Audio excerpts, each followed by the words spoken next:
Buenas noches, soy Carlos Elizondo, bienvenidos a Primer Círculo. Muy buenas noches, soy Federico Reyes Heroles, bienvenidos a Primer Círculo. Y el día de hoy queremos hablar de la reconstrucción, de cómo debe ser esa reconstrucción y de los esfuerzos que debemos de hacer todos los mexicanos para que ésta sea transparente, sea eficiente y sea adecuada a las demandas de la población.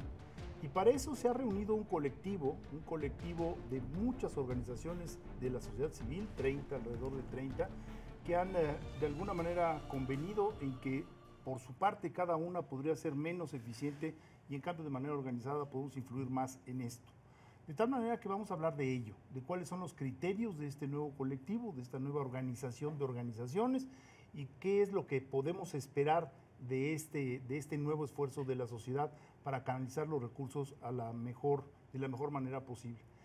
Para ello hemos invitado a la maestra Irene Tello Arista. Ella es la directora ejecutiva de Impunidad Cero y por lo tanto yo debo decir es una institución que yo encabezo, pero no vamos a hablar de impunidad, vamos a hablar de este esfuerzo en el cual ella ha participado de manera constante y desde su inicio. Irene, muy buenas noches. ¿Cómo está? Buenas noches, muchas gracias por la invitación. Buenas noches. A ver, se cometieron algunos errores en el 85 y no solo en el 85, en otras situaciones de estas emergencias que la naturaleza nos impone y esta es una buena oportunidad para que hagamos las cosas de manera distinta. ¿Por dónde comenzamos? ¿Qué es lo que han discutido? ¿Cuáles son los objetivos básicos de esta nueva iniciativa? Pues primero creo que definir un poco que ya se planteó, es una plataforma cívica que reúne a varias organizaciones, tanto académicas como de la sociedad civil como empresariales, y básicamente todo el esfuerzo es para seguir todos los procesos de reconstrucción que van a empezar después del sismo, tanto del 19 como el anterior. ¿De todo el dinero, público y privado? Pues básicamente estamos integrados a partir de 3 ejes. Entonces, el primero es seguimiento tanto del origen como del uso de los recursos que se van a usar para la reconstrucción, tanto públicos como privados. Pero el segundo también tiene que ver con la reconstrucción que sea con perspectiva social, no solamente social, sino también que incluya perspectiva de género, perspectiva de infancia, perspectiva de juventud y de derechos humanos. Y el tercer punto, que es muy importante, tiene que ver con la parte de reparación y sanciones de daños que salen del sismo del 19. Ahora vamos uno por uno. En el caso de los recursos públicos, quiero suponer que va a haber la obligación por parte de la autoridad de decirnos hacia dónde se están canalizando y cómo se van a aplicar estos recursos.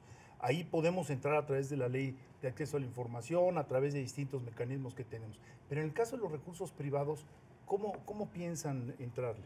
Pues básicamente ahorita está haciendo una petición para que tanto los distintos fideicomisos que se están creando para este propósito, que sigan ciertas reglas de transparencia para que los recursos puedan ser públicos.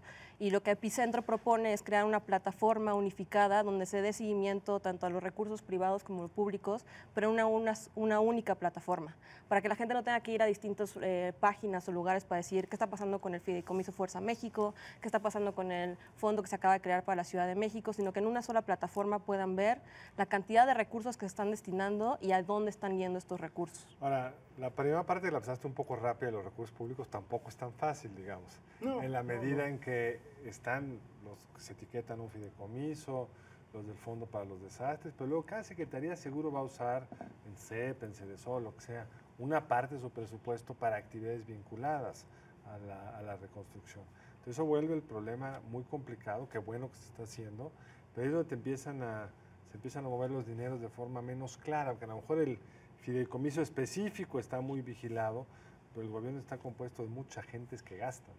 Y bueno, la expresión que le he escuchado a un par de servidores públicos es bastante descriptiva. La idea de la licuadora, ¿no?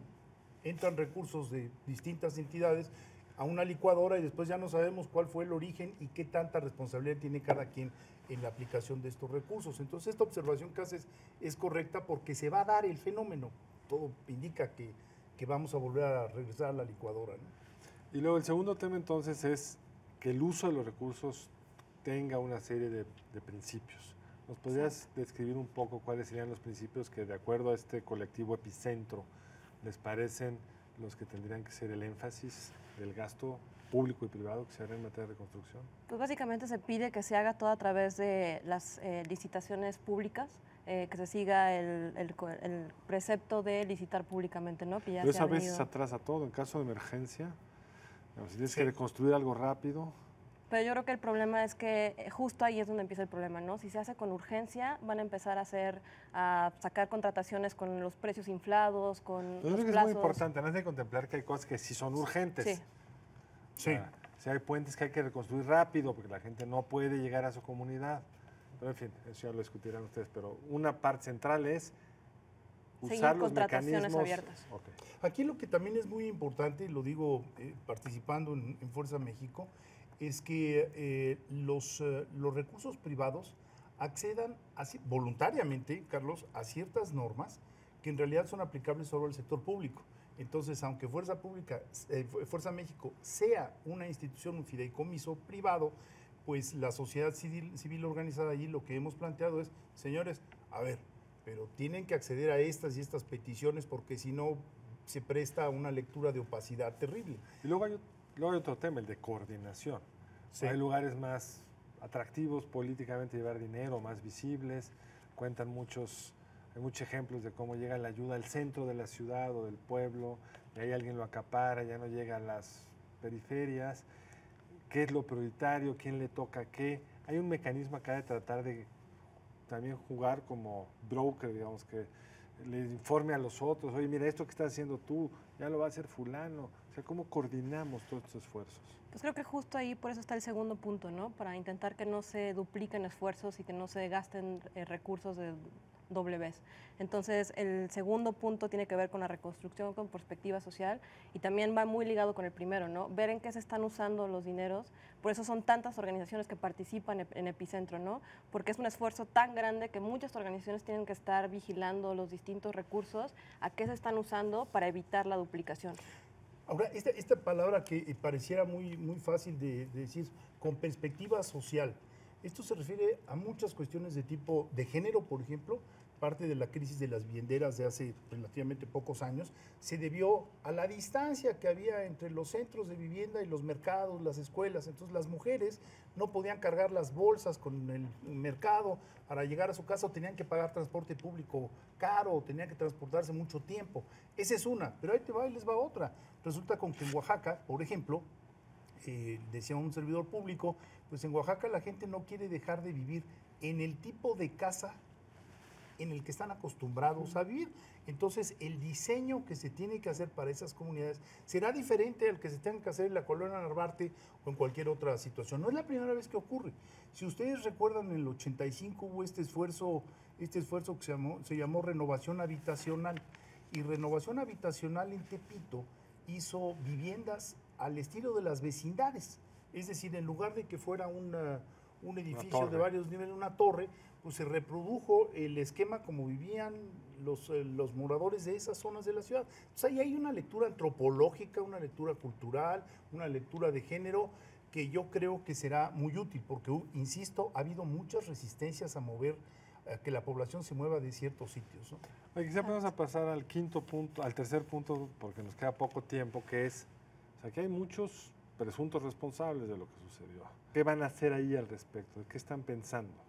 Pues ahorita estamos viendo varias acciones, ¿no? Sobre todo también empezar con la parte de violaciones a derechos humanos, en la parte de las familias que estuvieron esperando para recibir, tanto el caso del edificio de las costureras también es muy emblemático. Entonces están haciendo una serie de metodologías para levantar Pero esa es la violación de derechos humanos durante el rescate.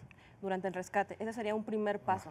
Otras cosas que estamos revisando es los reglamentos para identificar los responsables de las obras mal construidas. Okay. Básicamente en México, en la Ciudad de México, recae sobre el director responsable de obra, y ahorita estamos haciendo una investigación para ver qué otras figuras, porque creemos que no solamente el director responsable de obra puede ser responsable, las constructoras también tendrían que ser. Yo me leí un artículo que me sorprendió.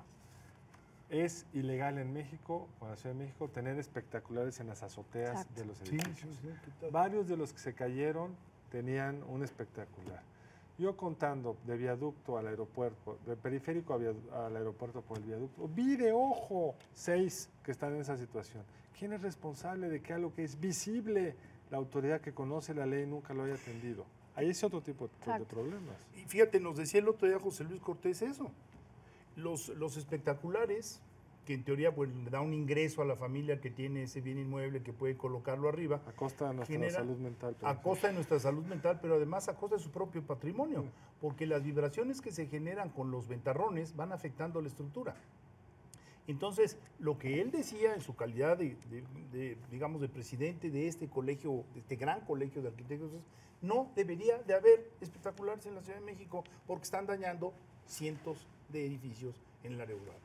Y es ilegal ponerlo en la azotea. Sí, y ahí estaban. Se pueden ver y no pasó nada. Entonces, y no se considera el peso en el diseño estructural original. Entonces, luego hay muchos edificios que tú ves el chipote, que era para 4, le metieron 5 o 6. La casa horrible de la escuela, esta Repsam, en donde estaba el departamento, la habitación de la dueña arriba de la escuela. También van a contemplar un mecanismo para tratar de identificar estos excesos. Exacto, sobre todo de los edificios que tuvieron, o sea, derrumbes, o es el primer paso, y luego ver para los daños estructurales qué tipo de seguimiento se va a dar para que realmente haya una reconstrucción adecuada. Ahora, ¿qué puede hacer la sociedad para sumarse a este esfuerzo? Uno, son de los afectados, dónde hablan, qué hacen, no sé qué. Y si otras organizaciones como esta se quisieran unir, ¿cuál es el mecanismo? ¿Cuál es la regla de acceso? Bueno, primero que nada decidimos que no íbamos a crear una organización aparte, ¿no? Entonces estamos funcionando como un núcleo que convoca, pero todo se va a hacer a través de redes sociales y el hashtag Epicentro. Entonces cada vez que nosotros lancemos un comunicado o algún material que nosotros queramos proporcionar para la gente va a ser a través de ese hashtag, que lo van a poder identificar, y ahí por eso van a poder intentar sumarse a otros canales que nos contacten a nosotros directamente en nuestro correo de contacto@impunidad0.org. Y ahí vamos a empezar a hacer como el primer núcleo de otros centros que se van a ir agregando. Ahora, es muy interesante porque yo diría, la movilización social desorganizada puede ser terrible, Carlos. O sea, ya lo hemos vivido. Entonces creo que hay un plus en esta innovación, y es que se unan esfuerzos y que la sociedad civil colabore y si no se elimine, por lo menos se controlen protagonismos. No, y que haya un espacio para alguien que le violaron sus derechos. Exacto. ¿A quién tendría que buscar para a aprovechar cualquiera de estas organizaciones? Pero dado que no las podemos leer todas, ¿dónde se encuentra esta información que yo tengo aquí enfrente? Ahorita lo estamos subiendo cada página, pero si nos escribieran un tweet y le pusieran Epicentro y la duda que tienen, ahí empezamos a canalizar la información.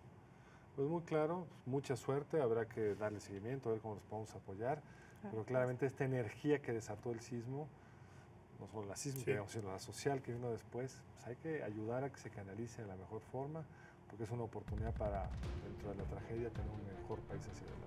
Muchas gracias. No, muchas gracias a ustedes. Mil gracias, Irene. Gracias. Pues muy buenas noches, nos vemos la próxima emisión de Primer Círculo. Buenas noches, nos vemos el lunes entrante.